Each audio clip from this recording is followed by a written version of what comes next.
Hello friends, welcome back to the new tutorial of the Xero. Today we are going to learn about how to update a code using the Xero API in the Node.js. Those who haven't subscribed my channel yet, please do subscribe my channel, and if you like the video, please do like, share and comment on my video. So let's get started. So here we have the code. Okay. So we require, this is not required. Okay.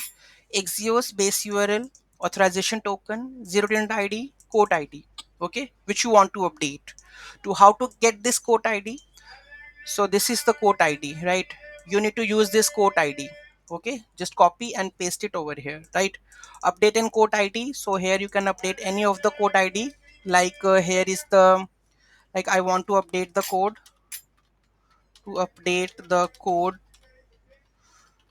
okay, and here we need to pass the contact ID. And how you get this contact ID? So currently it's John Doe, right?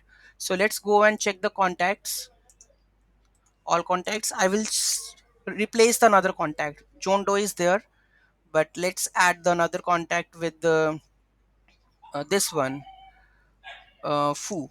Okay, let's add this one. So what, this is the ID of that one. So let's copy this ID from here and paste it.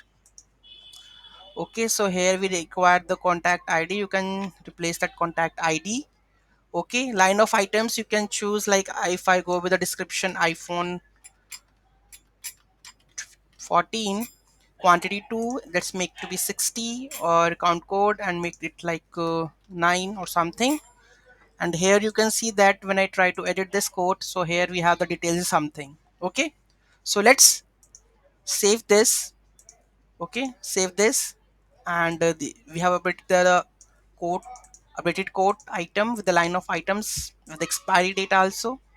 And here we have the exhaust.post base URL code ID, codes, updated code data, then headers, authorization, zero unit ID, and JSON format.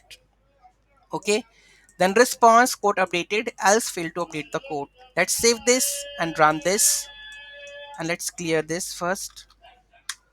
Okay, and here we go with this one. So summarize, errors true, this is updated, status is okay, right? Let's reload this first. Let's copy this one and open in a new tab, and let's say, let's check the data updated or not.